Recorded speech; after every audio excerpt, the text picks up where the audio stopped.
All right, welcome to episode 7 of the Risk On podcast with Arbitrage Andy. Today, we're joined by Will Tanner, the co-founder of the American Tribune, a publication on Substack that's been gaining attention for its unapologetic take on Western values and its critique of modern political trends. Will frequently draws comparisons between historical nations like Rhodesia and cultural developments we're witnessing in the United States today. His bold analysis, exploring themes of hierarchy, governance, and the real meaning of freedom, makes him a perfect guest for today's discussion. Will, thanks for joining us. Thanks for having me on, Andy. Been looking forward to it. Absolutely, man. We've interacted a little bit on X. Broadly speaking, I'd say it's obvious our Substacks kind of fall into the same theme of sovereignty and freedom from the establishment. So I got to say it's great to find like-minded individuals, particularly during these highly partisan times. Indeed, it's fun finding people who know how to write and read and stuff. Have intelligent conversations and read intelligent pieces. It's getting rarer by the day, which is sad.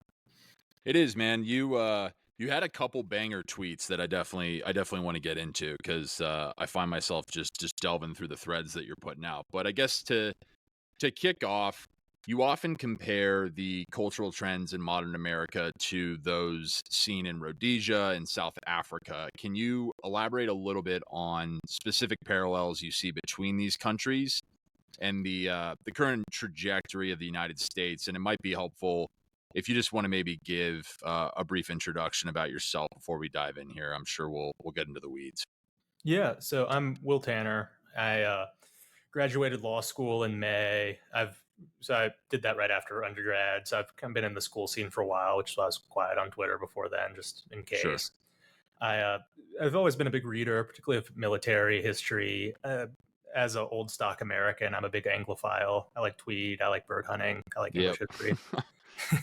And through that, I found Rhodesia. It was a country known as more British than the British. It fought the communists in the 60s and 70s. A lot of Americans who created the cultural identity of the 80s, like Robert K. Brown, who founded Soldier of Fortune magazine, were intimately involved with Rhodesia. And I thought it was an interesting case study in what's gone wrong in the West. So I started posting about it on Twitter once I was done with law school and done with the bar. Mm-hmm. I took the bar exam at the end of July, which, if you're thinking about being a lawyer, consider seriously if you want to take the bar, because it's a lot of time. It's much more time than law school to deal with. Regardless, so I started posting more on Twitter, and people seem to have found the Rhodesia and South Africa stuff interesting. And that's kind of my area of specialty. I also write about the English aristocracy some. Yeah. And just the world surrounding that. And absolutely. Yeah, Rhodesia kind of has, and I've heard some of your other podcasts.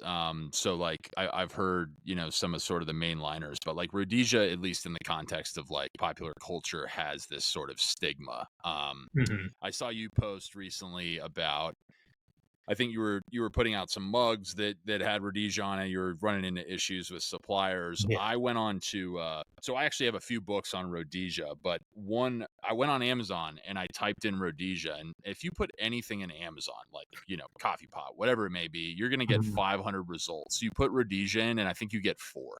Yeah. Like just completely blackballed. Before we kind of dive into it, why do you think there's this stigma about it? Do you think that's solely a result of sort of the racial component? I have my own thoughts about it in the broader context of politics, but what is sort of your suspicion there? Yeah, it's a really weird situation. For those who don't know, Rhodesia was mainly founded and settled by Anglos. There are very few Boers or Portuguese there. And it was just a British country in Africa. There was no apartheid or anything resembling it. For voting, it was like America before Jackson or Britain before the first Reform Bill. You just had to show you had property to vote, whether you were white or black. There were some carve-outs for education that were probably a mistake, because we all know how the highly educated are, myself included. But it was just a normal Anglo country. It was very free. There was no restrictions on speech. You could own guns, free association, property rights. So it was a normal country for black and white people. There was a lot of communist agitation about it because the communists hated America. In the time of its resistance to the communist onslaught, it started really in 1965, which, for those who know American history, the mid-60s were the time of civil rights. And civil rights leaders like Andy Young He's one of the main villains in the story. He's a civil rights guy from Atlanta, Georgia. Mhm. He helped spearhead a campaign that framed Rhodesia as this racist state in Africa that was tyrannical, worse than South Africa, all the horrible words you could say about it. None of which was true, but which stuck in the public consciousness, particularly because most of the combat stories or footage are about white men fighting black men. Now, Sure. there were a large number of black men who volunteered to fight in the Rhodesian security forces, but they're often forgotten because it doesn't fit the narrative. And also, a lot of the white nationalist types latch on to Rhodesia, though I've had conversations with people, and it's somewhat nonsensical because it wasn't a white nationalist state. It wasn't a racialist Right. state. It was just a normal free country.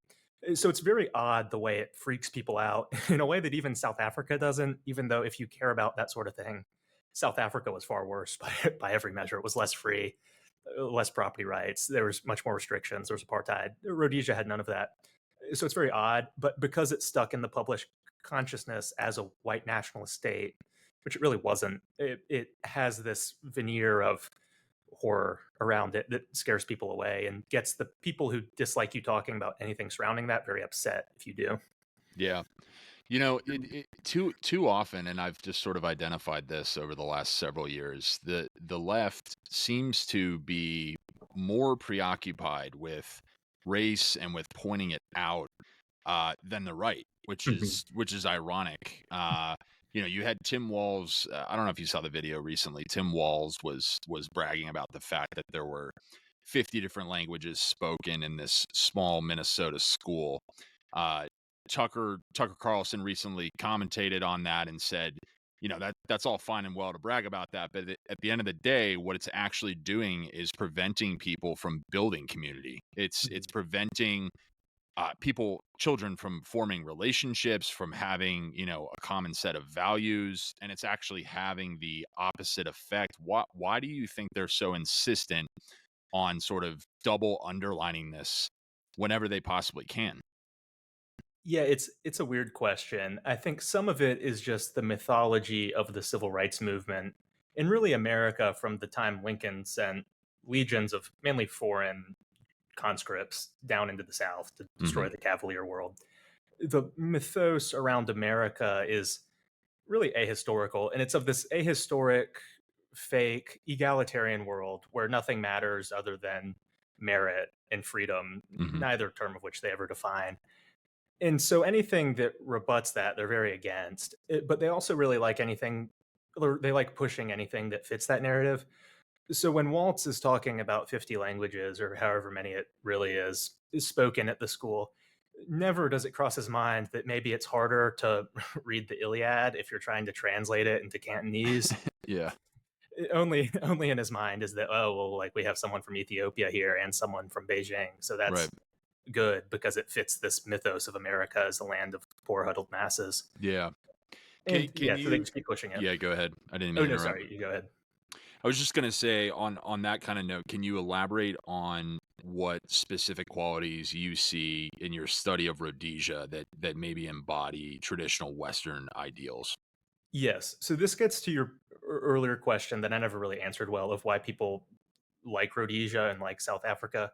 Hmm. Rhodesia is the best example of it because it's a land that really fits what people who read about the American founding and understand the founders and the Cavalier roots of America, people who talk about David Hackett Fisher and Albion Seed, know, Hmm. where the West has not been a land of egalitarianism until very, very recently. Really, it was maybe in 1911 with the Parliament Bill in Britain, which destroyed the House of Lords as a political entity, that egalitarianism became this thing that people like. And then when it was really pushed after World War II, it became the animating focus of the West is pushing the idea that we're all interchangeable economic units and Sure. should be able to be freed from any bond. Rhodesia, however, rejected that and embraced the Western notion that the land should be ruled by those who are competent to rule it. So if you have no property and you've either earned none or wasted away what you ought to have stewarded, you shouldn't have a hand in government. That's just nonsensical. Hmm. It makes no sense because the West has always been a land of social hierarchy and internal economic freedom. So you can trade, you can do business. If you're a gentleman, the old rule was that you oughtn't do business and should just focus on serving the state, either in government or the military. Hmm. regardless, Rhodesia was a land that embodied that. A lot of the people who settled there and who built the country were like the Duke of Montrose, who served in Ian Smith's cabinet as the agricultural minister. Sure. Gentlemen who ran these large estates and were focused on Rhodesia's good rather than their own personal advancement. Ian Smith, for example, is a Cincinnatus-like figure who really only ever wanted to get back to his large farming estate, but couldn't do so because he was serving the state and trying to fight for Rhodesian freedom and independence. And people who know about Rhodesia are able to grasp that, I think, even if they can't articulate it. They understand that it was a land out of time. Its voting system was from the pre 1830s. Hmm. It had this colonial aura where you can imagine someone like Livingston or Stanley tromping around it in khaki and a pith helmet. Yeah. But it also wasn't harsh like South Africa is. So it lacks that character that makes people not like it. Because the West was never really harsh like that, other than maybe Germany's medieval system was much harsher than England's or France's, but still not quite like South African apartheid. And I think people grasp that and like it because it embodies that freedom of internally you're free and able to do what you want. You can trade, you can own property, you can own guns, you can speak freely. Those are core Western values. But also, we're not just going to pretend that the guy who just murdered someone and cut his head off at 7-Eleven is going to make a good astronaut if he has a better calculus teacher in jail. Yeah. So people like that, and the Rhodesian state really embodies that, and I think it's both why it's popular and also why it's useful as a study of Western values. Yeah, absolutely. I mean, to say nothing of the industrial efforts, right? There was a relatively, primarily, correct me if I'm wrong, a primarily cash crop economy, and then also mining. I want to say palladium, if that sounds sounds correct. Yeah. So It like might also be chromium. chromium. Yeah. A relatively impressive economy. Granted, right? They had some support, but an economy that picked up in a relatively short amount of time, fairly impressive at the time. Yeah. If I could say one thing on that without interrupting, that's another reason I think people like it. Is it's this very prosperous land that, like Americans, like to think of themselves on the frontier. It really was the frontier in Africa. There was nothing there. There were a few pastoralists who tromped cattle around, but there were no great buildings. There was no infrastructure. There were certainly no railroads or anything of the sort. And these people, they settled it starting in 1890. And by 1920, it was a thriving, prosperous land that was highly mechanized agriculture, or had highly mechanized agriculture, had great mining, was starting to industrialize, was safe to live in and prosperous, had great hunting. It was the breadbasket of Africa before Mugabe ruined that. And they did that out of nothing that was there. It was just veldt. It was somewhat like the prairie, but harsher. And they built that just as settlers doing what they ought as gentlemen. It was very impressive and very prosperous. And it shows what can be accomplished if people are left to their own devices and have an understanding of ordered liberty. Yeah, absolutely. I mean, people, we'll talk about it a little bit later, but people, beautiful things attract not the best people, I think. So why ultimately, and we'll talk a little bit about the Bush War, which is sort of this fabled event in military history, but why do you think Western governments ultimately turned on Rhodesia? Was it the beginning of this sort of woke Marxist mind virus that we've seen gain so much momentum in recent years? Was it purely about the sort of what they constituted as inequality? Why do you think that ultimately came to be? There were a few things at the root. One is that we have this mythology of the Cold War is a fight purely for freedom against communism on our side. That's not really what it was. If you dig deeper into it, France is a great example. We let the French stretch themselves thin in Indochina and kind of supplied supplies, but not enough for them to never win the war. They were forced out. We then went in. And what we did when we went in was kill Diem, and so put Catholics in the country in a precarious position even before the communists won. Sure. We then pushed land reform on the aristocracy, which wiped out their power and wiped out any real effort to fight communism at the local level, and just replaced it with peasant villages that didn't really want to fight communism that much. And then after we did that and ruined the country, we left. And so it was a destruction of the old world system. Both America and the Soviets wanted to destroy it for different reasons. Rhodesia, and I talked about that more on the Jay Burden podcast yesterday. It's kind of a long discussion where we don't need to do it now, but sure, because it can get tedious. But That happened a lot. It happened in Algeria, it happened in Uganda and Kenya, it happened with Portugal's colonies in Angola and Mozambique. It happened, of course, in Rhodesia and South Africa. And Rhodesia comes in because despite not being unfree, there was no apartheid, nor did it have the reputation of the Congo or of Mozambique, which were understood to be harsher ruled, though that was mainly a myth.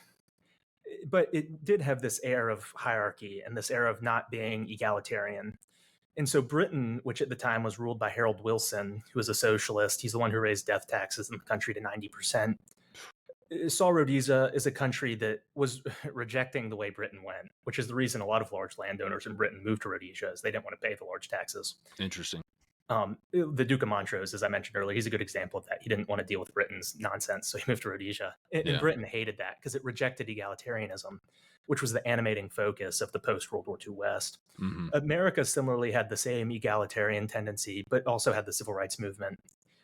And so presidents like Nixon, who are conservative, didn't want to be seen as supporting Rhodesia because that would kill them on the civil rights issue because of the messaging pushed by communists. And the left, of course, was all in on the race issue, so it hated Rhodesia for existing.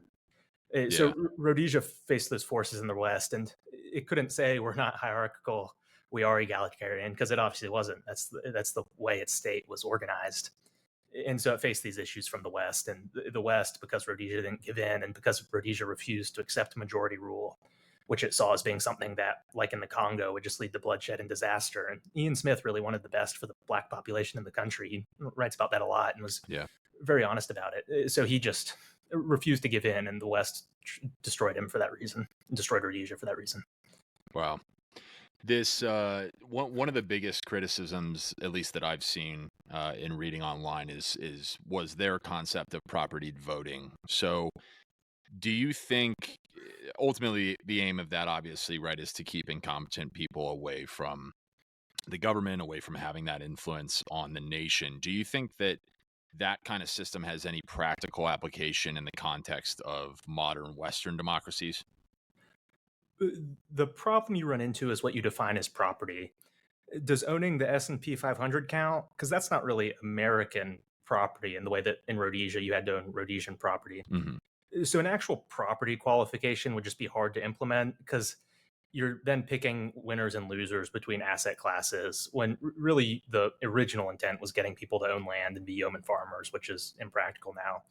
I think the more realistic modern interpretation would be only letting net taxpayers vote. Or if you're hoovering up more government resources than you're putting in, you shouldn't vote because it's a conflict of interest. That would be impossible to implement because people would riot in the streets. But that would be probably the way to do it now. I think the reasons for it hold and the good it would do holds because you'd get a lot more reasonable policies that probably fixed our fiscal situation. You know, it's just not going to, it's like cutting Social Security. It's something that's not going to happen except in a crisis. Yeah. I mean, there's been plenty of moments in the last several months where I've, stopped and thought to myself, this person's vote matters as much as mine. It's certainly it's certainly an interesting place that we find ourselves right now. And of course, some people, the big tagline these days is for democracy, right? They just repeat that. I saw a bumper sticker today when I was driving. It just said, I just want democracy. And I said, well, we got a lot to talk about. Because that's not, it's at the end of the day, right? It's more of a constitutional republic, and with all of the corruption and the foreign influence in recent years, I think that's just a bit exhaustive at this point. I don't know what your thoughts are. Yeah, my big issue with it is they never define what they mean by democracy. Right. What they really, I think, mean is mass democracy, where anyone can vote on any issue, and that's supposedly an intrinsic good. They never, these people don't talk about history because they don't read history. The only democracy that ever really functioned well, excluding the modern era to get away from modern politics, was Athens and Greece. It was the only one that didn't have property voting like most of the other Greek so-called democracies. But there, if you proposed a law, you'd do it with a noose around your neck, because if the law was voted down, you would be hanged. Wow. So, who's going to propose that in Congress now? Is Lindsey Graham going to do that for another bill on getting involved in the Middle East? Probably not. No. Nor are these people who say they love democracy at all thinking about that or why that was effective, because it kept people from proposing ridiculous things over and over again. So yeah, America is meant to be a constitutional republic. It's probably not anymore just because of how our system functions. Right. Yeah. But yeah, when they say democracy, they just mean that you should have the local murderer voting, and that should be the same as a VP at JP Morgan or something in terms of influence, which I It's think is great. absurd. It's the gaslighting has reached extraordinary levels at this point. It's pretty wild. So one thing I wanted to dive into for the listeners that are maybe unfamiliar with Rhodesia up until this point, just a disclaimer: there's quite a few acronyms in terms of the different proxies and parties involved in this country and in the conflict. So we'll try to take it slow, but Will, I did want to talk and delve into the Rhodesian Bush War. So we have Rhodesia. Correct me if I'm wrong. Conflict kicked off in 1964. Is that right? 65 is probably really when it got going because that's when the West got involved. But Okay. I think there were small scale terrorist incidents in 64 near Zambia. Okay. And the primary sort of aggressors in this instance were Mugabe's ZAPU. Is that right? His ZAPU party, which is the Zimbabwe African People's Union. Yes, and it was backed by China and North Korea. Backed by China and North Korea. And then I'm still a bit unclear on, is it ZANU or ZIPRA? So that's the Zimbabwe African National Union. Is that a separate entity or are they aligned with ZAPU? I have trouble keeping the acronyms right, even Yeah. after writing about it a bunch. From what I remember, one is the political party and one is the military wing Okay. of the political party, but they're more or less the same entity under Nkomo. Okay. And one thing to highlight here, and of course the military and history buffs are going to love this, but particularly the Cella Scouts, which were sort of the special forces entity alongside the SAS in Rhodesia, just an exceptional fighting force. Yes. And I mean, personally, I liken some of their tactics. Granted, it was a different side, but some of these tactics are like unbelievable when Yes. you juxtapose them to maybe like the Viet Cong or the colonial militia. I mean, really just a smaller force. I want to say it was 10,000. Does that sound right? About 10,000 active fighting members. Yeah, it was 10 to 15,000. It's somewhat hard to tell, but around there. And just, I mean, obviously holding off just superior forces of insurgents and guerrillas. Can you sort of introduce us to that? What were some of the most common tactics, and what were these groups sort of known for in Rhodesia? Right. So the Cella Scouts are the most fun to start with. These guys were hardcore. They would wear blackface to infiltrate, and wearing communist uniforms to infiltrate the supposed refugee camps in which the communists were staying and arming and Crazy. reorganizing. And then I forget the name of the operation, but there was one for at the cost of 2 wounded, one of whom I think was by friendly fire. Maybe it was 3 wounded and 1 by friendly fire. They killed like 1,000 communist guerrillas by just driving through the camp shooting them, and the rebels were confused because the Cell Scouts from blackface. It was Wow. it was an insane conflict, very high octane. It was also, just to keep things in mind, the Rhodesians had an air force that was quite small, and there weren't many armored vehicles like tanks. There's some armored cars, so it was real, and there wasn't much artillery other than mortars. So it was really a light infantry on light infantry war. So unlike, say, the conflict in Ukraine, this was men killing each other with rifles constantly and with accurate fire, not bombing each other into oblivion like the Western Front. So it's a very different war than pretty much any modern war, any war since probably the Sudan campaign or the River War. I mean, so it's very interesting for that reason. The communist rebels, their main tactic was they were based first out of Zambia until Salazar's Portugal fell to the socialists with the Carnation Revolution in 1974, at which point Mozambique, which borders Rhodesia to the north and east, kind of all along the north to east section of Rhodesia, the communists could then set up in Mozambique because of the government there was friendly to them. Using that, they would infiltrate the country in groups of men varying in size, typically a platoon or so, probably maybe platoon to a company in size, and they would plant landmines in the roads. They would attack the isolated Rhodesian farmsteads and try and terrify the black laborers into quitting work and trying to kill the white families. Yeah. It didn't really work. The rebels weren't very good at fighting, and the Rhodesian farmers those guys were hardcore. They would fight off the rebels. There were these incredible stories. Like there's one where the Rhodesian family was holed up in their bunker with Hmm. their laborers and stuff at their farm. And the rebels had set up a mortar and were trying to use the mortar to bomb the Rhodesian farmstead. However, the rebels were also very drunk and unable to use the mortar, so it kept the back plate of it kept sinking further and further into the mud until one round went straight up, and the family just heard this loud explosion. After which everything went quiet because the rebels had accidentally mortared themselves. Oh And you just God. get story after story like Yeah. that. The rebels were really bad at fighting. So the Rhodesian tactics were usually either to try and locate and attack those infiltrating units or to cross borders and attack the rebels when they were in larger groups reorganizing and training.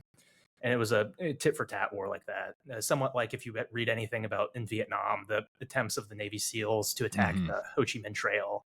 Yeah. Very, very similar conflict.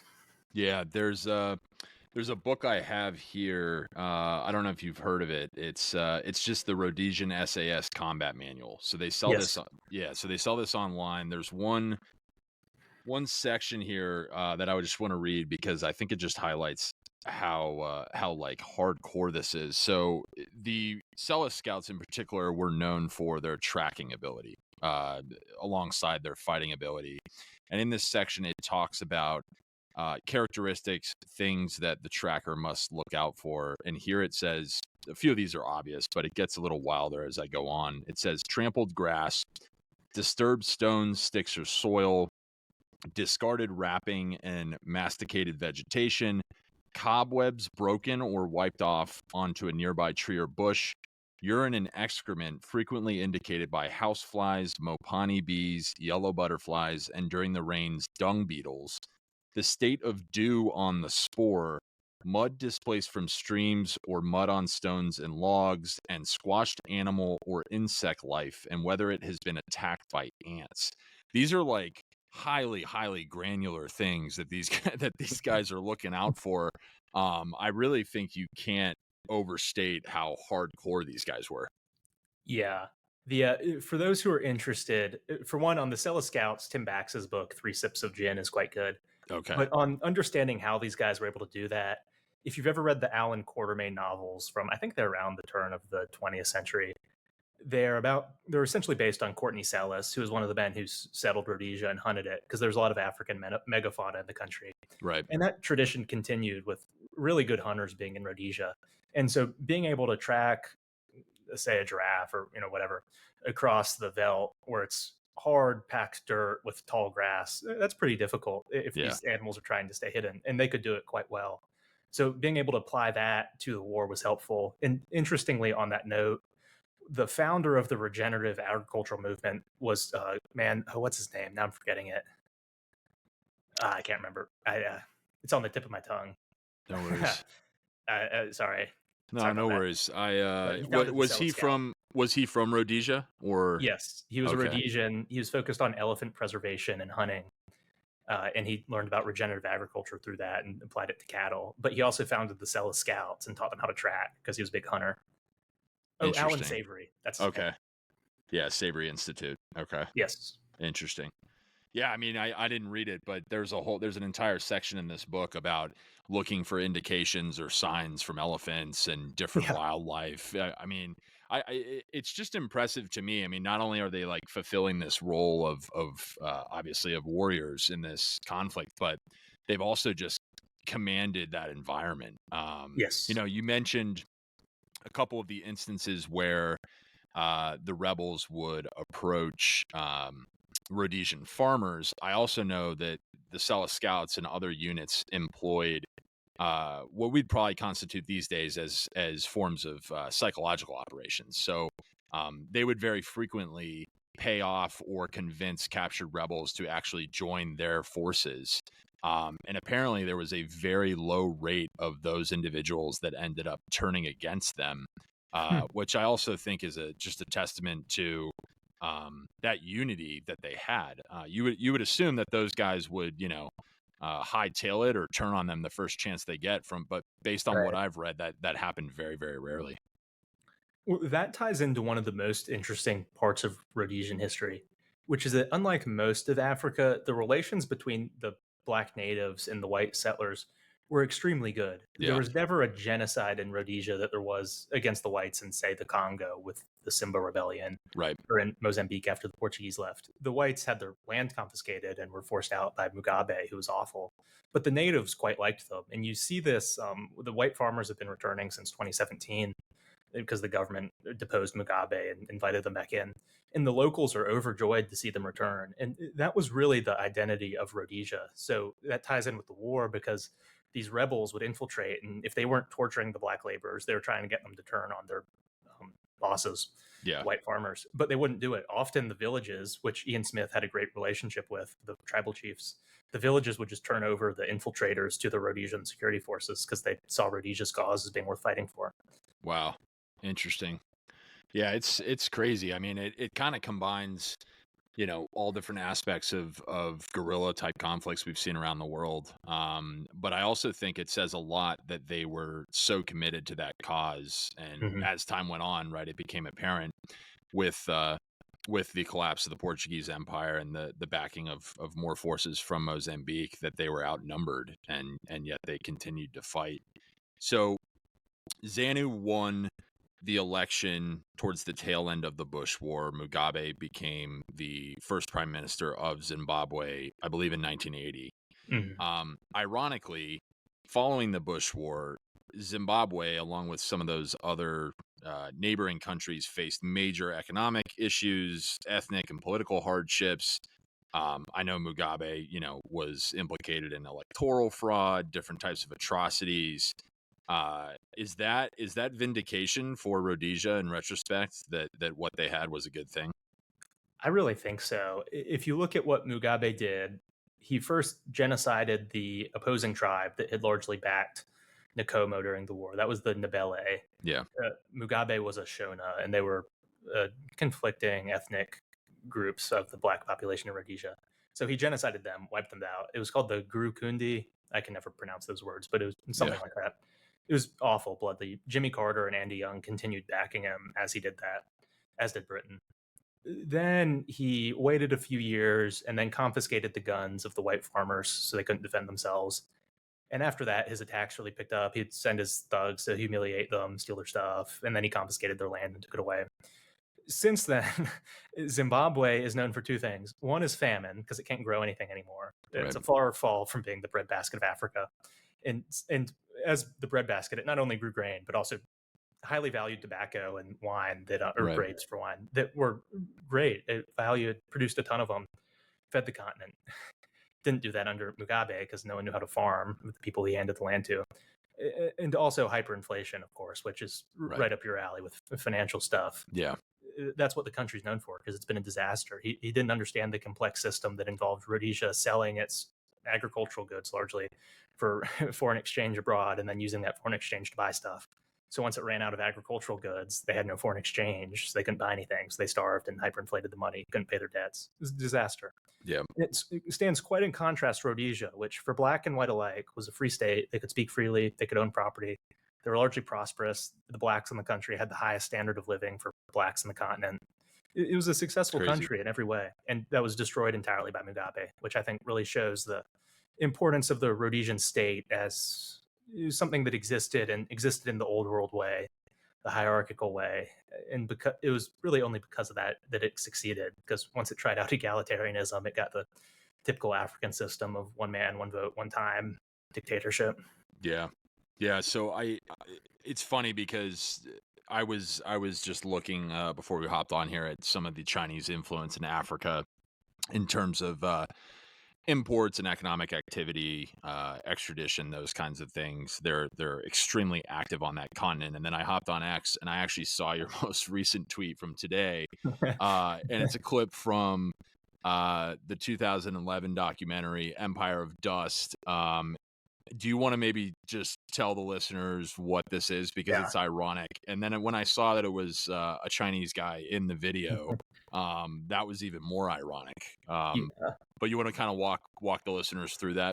Yes. So Empire of Dust, it was like Andy said, made in 2011. It's about the Chinese. I can't remember if it was part of the Belt and Road or just part of their foreign investment Yeah. abroad. But they sent this engineer, this Chinese guy. His last name I think is Yang, to build a road in the Congo, which after the Belgians left, the Congo went to hell. Yeah. First, Katanga tried breaking away, which is this resource-rich region, and the UN under the US was sent to stop that and keep it together. Once it was kept together, this group called the Simbas revolted, and if you read about what the Simbas did, it's horrific. They were cannibals. They tortured nuns to death. Horrific stuff.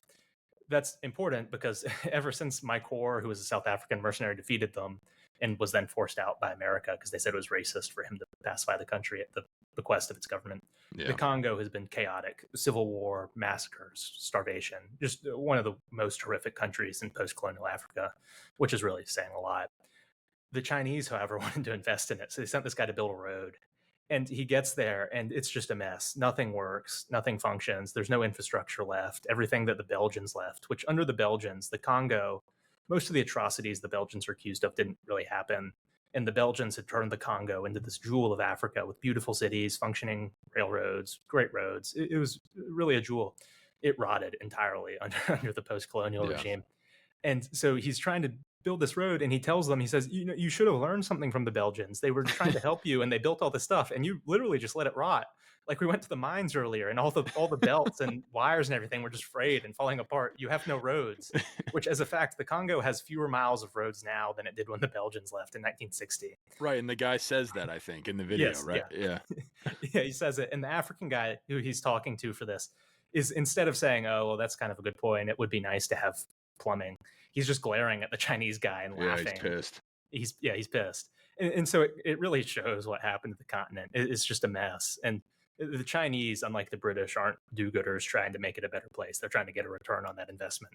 But it is funny because they're dealing with pretty much the same things. If you read How I Found Livingston by Sir Stanley, right, he describes the Congo just being a mess where nothing works. It's all horrible to deal with. And it's reverted to that state. So the Chinese are getting to deal with it now. So what's obviously we can't really have this conversation without talking about South Africa a little bit. One of the highlights that I've seen, and I assume it's been going on for some time, but I've seen it kind of pop up in the last several months, is sort of a renewed resurgence in attacking farmers in South Africa. Why do you think there was this delay? I mean, South Africa obviously had apartheid, much different dynamic than Rhodesia. Do you think that there are any similarities between what's happening there and what happened in Rhodesia? And how do you kind of see that panning out in the short term? In the short term, I think it will just continue getting worse. I don't think South Africa is headed for some sort of crack up or civil war. Yeah. It's just unlikely. There's not really the population for it. However, things are very bad. Johannesburg and Durban are two cities that used to be great, and now they're pretty much no-go zones for white people and blacks if they could escape them. You just can't go there because you will be killed. Yeah. Which is horrible. Tim Bax, in 3 Sips of Gin, after the Bush War was over, he left for South Africa, as did many as did many Rhodesians. Yeah. They got there and things were fine, more or less, under apartheid. There was the simmering hostility and racial tension between the Boers and the blacks, because apartheid was pretty harsh. It was lessening in the 80s from what it had been, but it was harsh. And the blacks, of course, didn't like it, as no one would. So there was this built up tension. Botha was the last real hardliner. He was in the 80s. Vorster had preceded him, I think, and he was the one who betrayed Rhodesia. And then I think it was de Klerk who gave up the country to Mandela. Mandela, for those who don't know, was a communist terrorist. He was trained by the Soviets. He had helped blow up civilian buildings as the head of the ANC's military wing. That's why he was imprisoned, not for being a dissident. He took charge of the country, and it initially kind of held up. Bax describes things being apprehensive, and government regulation getting bad, but you could still do business. Then, after Mandela was gone, it just went completely to pot. That's when the crime really picked up. The farm situation largely occurs because these farmers are elderly, typically, and isolated, where there's no one there to help them or protect them. The police wouldn't show up, even if they could show up. And so they'll be attacked by these roving gangs. Some of that is just hatred. The terrorists want to kill the farmers. It's also related to a squatting issue that South Africa has, where the government, because it sides with the criminals over the white farmers, will just let squatters set up on farms and say, this is ours now, we're going to farm it, which they never do farm it. It just goes fallow, as Rhodesian land did. But the farmers will try and resist that, and that leads to murder sometime. It's a really bad situation in the South African countryside, other than the Western Cape, which is a little bit more peaceful. But Yeah. yeah, so the attacks have picked up, and the country just continues to degrade. Where there's not a collapse, things are still okay in some areas, but in the areas where crime is a problem, it is really a problem. To add perspective, South Africa had a higher violent crime rate per capita and overall because it's bigger than Somalia.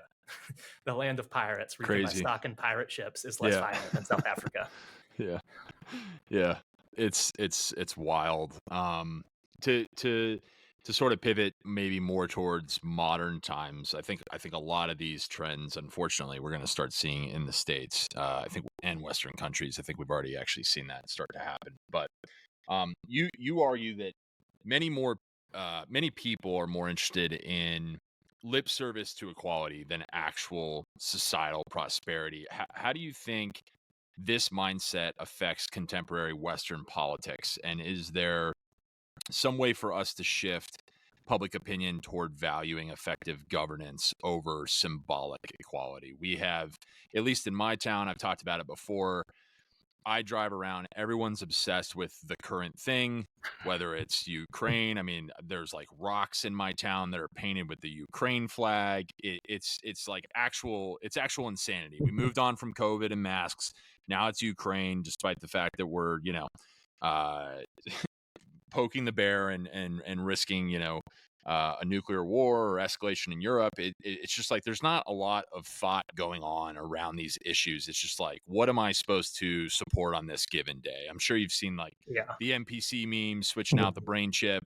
Um, it's just crazy. What is your kind of take on that? Yeah. So if you look at very broadly, this is generalizing a lot, but just to make it condensable, what destroyed Zimbabwe and is destroying South Africa is what I like to call race communism. I didn't come up with the term, I saw it somewhere on Twitter and liked it. Yeah. But it's really the idea that the so called oppressed groups should benefit economically at the economic, social, and really personal cost of the supposed oppressor population. Generally, that works out to black being the oppressed and white being the oppressee. That is happening in America as it did in Rhodesia. And in South Africa, how you saw that really play out in terms of policy was what they call black economic empowerment, which very broadly is affirmative action in terms of hiring, quotas essentially for hiring, the need to promote black South Africans over white South Africans being required by law, and the need to hand over ownership of companies to black South Africans by law. Hmm. That's how black economic empowerment plays out. In America, we're really starting to see that. Supposedly, the Supreme Court got rid of affirmative action, but, but not really. As anyone who would be applying to college right now could tell you, Yeah. or just anyone of that sort could tell you, not so much. Affirmative action is still there. And it's really transmogrifying from this thing where it's like, oh, well, they'll just like get into UGA or whatever, into it's becoming an issue because Kamala Harris, for equity reasons, wants to do a 25% unrealized capital gains tax. Yep. That's just property confiscation. That's, communism is a word that's Socialism. overused. Yeah. It's government confiscation of property for the purposes of equity here is something vague. And so that we're starting to see the race communism thing in America when we really needn't have it. Who would prefer to be a black person in the Congo than a black person in America? No one's sane. And America's a great country. We're very prosperous. We always have been. It's a commercial culture where it's not gentlemanly, but if you want to lift yourself up, you generally can, or at least you could. Yeah. But we're getting this stuff that's really poisoning the culture and causing problems. So much like South Africa, I think it just leads to continued decay because nothing can get done under such a system. If you're continually having to hand over ownership of your company to random thugs that are supported by the government and say, oh, well, they're like the good oppressed people, so you have to give them 25% of your public company. Who's going to start a company? Who's going to work if they know they're not going to be promoted because the town drunk needs to be promoted to meet the criteria of the government? No one. It just leads to disaster. We've seen this everywhere. This sort of thing has been tried. And so I think that's what you see happening in America. And it plays out really economically, but you also see it in crime. People aren't arrested, or if they are arrested, they're released because they're seen as being formerly oppressed. Yeah. And that destroys cities. I think from what I gather, you're in the Northeast, but I could be wrong on that. Yeah. Yeah. Yeah. Who wants to go to New York now? Or, if you have a private car, that's one thing. It's insane. Yeah. Yeah. I mean, it's just interesting because I lived there 8 years. I'm no longer in the city. I'm in the suburbs now, but I lived there 8 years up until COVID. Was in the city through COVID, and it's just a marked difference. Just Hmm. palpable. I mean, I only go in once or twice a week now, and I like to think that I have, good situational awareness, and I see things every time I go in there that that are unsettling for sure. And Yes. I don't know why or where that sort of aggression and that defensive posture comes from whenever you point those things out. There's that meme about the conservative guy that's afraid of big cities. It's like it's like if you knew what was going on in the cities, you would also be cautious and be afraid. I mean, it's Yes. it's it's not a joke. I mean, the amount of people I know and that I've talked to that have been jumped or mugged, you name it. I mean, it's just completely on the rise. And to your point, there's no response whatsoever to it. There's zero interest. I mean, it's emblematic of the Bolshevik Revolution. Hmm. They did the same thing in Soviet Russia, and it's scary. I mean, you pair that with this unvetted, unchecked, illegal immigration. I've covered the Venezuelan gangs extensively. Of course, the media is telling us, right, those are isolated incidents. That's obviously not the case, but it's just devoid. We now have a system that is devoid of any law and order whatsoever. On top of what you just described. Yes.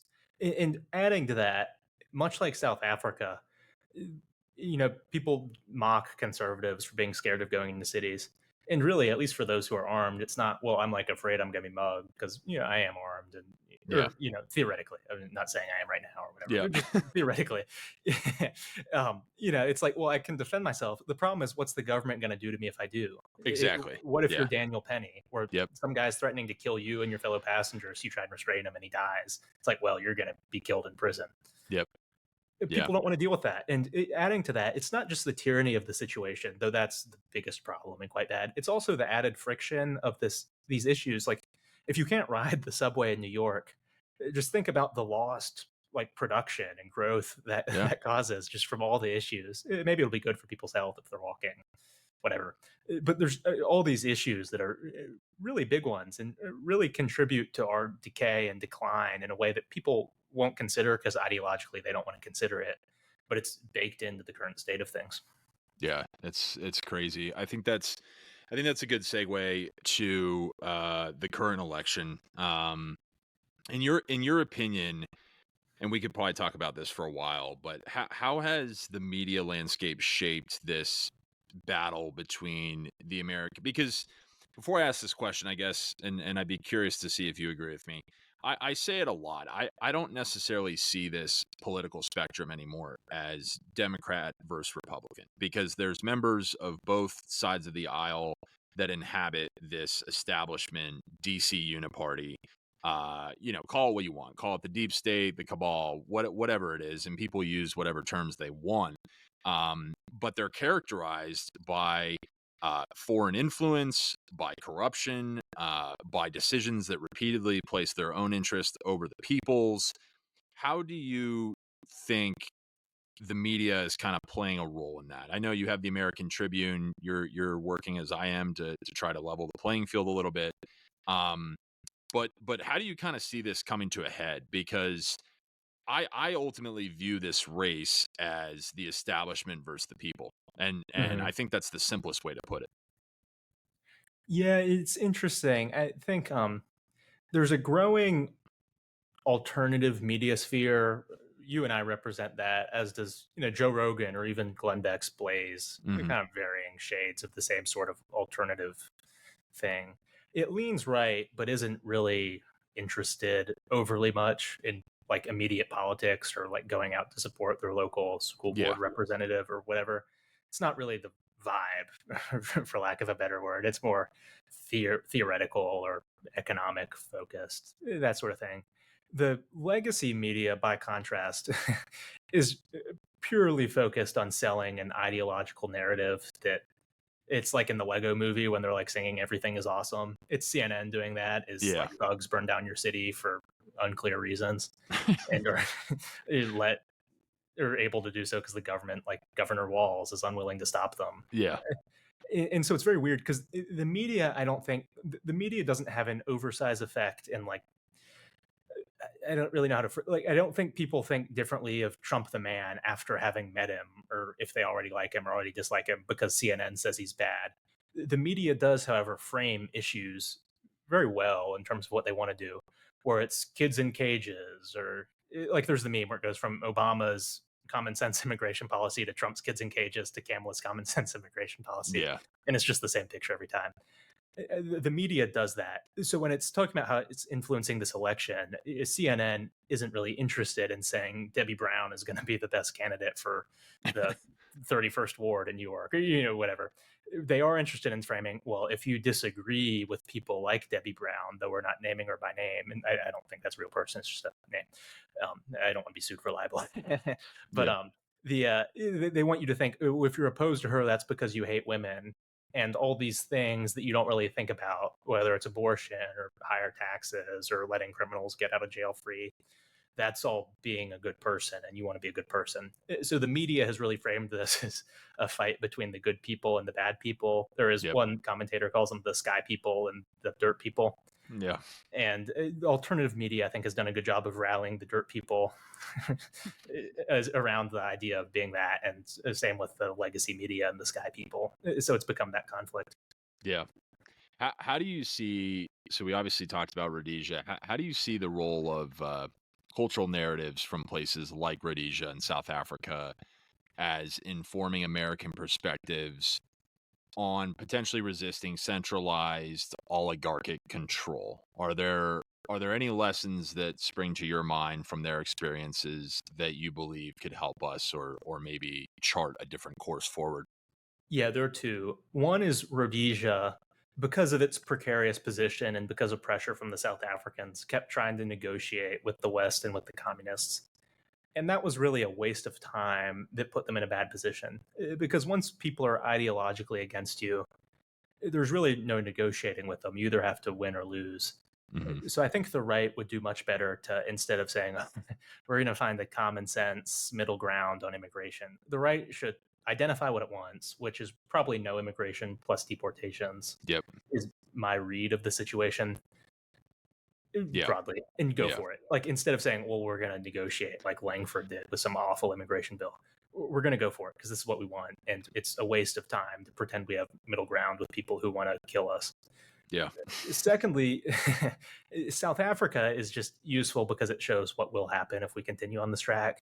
People, no matter what their race or ethnicity are, unless they are criminals, really don't like being around crime. They don't like having to put iron shutters on their windows or Yeah. have three locks on their door, or even carry a handgun around. Like my friends, I don't live in a place where I need to conceal carry. My friends who do really didn't like it just because, who wants to have a pistol on their hip when they Well, just want to go get a burger? yeah. It's Yeah. unpleasant. Yeah, I Sorry, mean, you go ahead. no, I was just gonna say, to your earlier point, and I talk about it a lot. I mean, not only is it a huge responsibility, just as a base case, but nowadays it's like you're hoping that the situation, if Hmm. you've ever taken training, if you've ever taken concealed carry classes, if that's something you do, you're probably aware of the fact that the best advice is to remove yourself from those situations, right? You're not going to conceal carry and go in the worst part of town looking for trouble unless you're a moron. But now you have the added layer of having to anticipate, well, what happens if I actually have to use this? Because chances are you're going straight to jail, Yeah, yeah, regardless of if you're clearly in the right. Depending on which state you live in, the laws vary, obviously, but that's a whole nother consideration. And so that is, to your point, the tyranny of the entire situation. It's like I can either choose to put myself at risk by being in these environments and being subject to these trends, or I can try to hedge and still be fucked. yeah, yeah.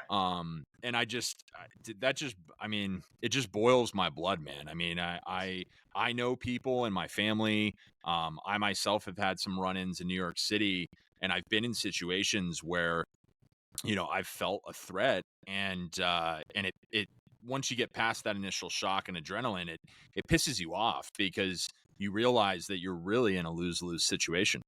Hmm. And You know? not to overplay the point, but just South Africa serves as a reminder of that. If you don't want that in your town, if you don't want, like, their 2021 riots were even worse than the Floyd riots Yeah. here. They have all these things that we have, just more so. And if you don't want that, then the way to get around it is to do the opposite of what they're doing. Instead of affirmative action, you have merit. Instead of handing ownership to people, you build ownership. Just all these things that seem common sense, and were common sense in the West, which is why Rhodesia stands as a lesson, because it embodied them, of just common sense stuff, where then you don't have to live like you're a South African. You can be free and be normal. Yeah. And yeah, so that's why South Africa strikes home and is important. It's the lesson of that. It's what people should have in their minds when they're deciding on for whom to vote or for what sort of policies they support. Absolutely. Yeah, I couldn't agree more. It's just realism and idealism, right? When you boil down to it. Cool. Well, Will, I appreciate you joining us on the Risk On podcast. I learned a lot today. I think the listeners probably did, and definitely a lot to think about amid the current election cycle for sure. Yeah, thanks so much for having me on. I Yeah. had a great time. Guys, you can find Will on X and Substack. I'll drop his links into the podcast bio. If you guys have questions, feel free to shoot me or him a note on those platforms as well. We'll be back next week. Until then, stay sharp and take care.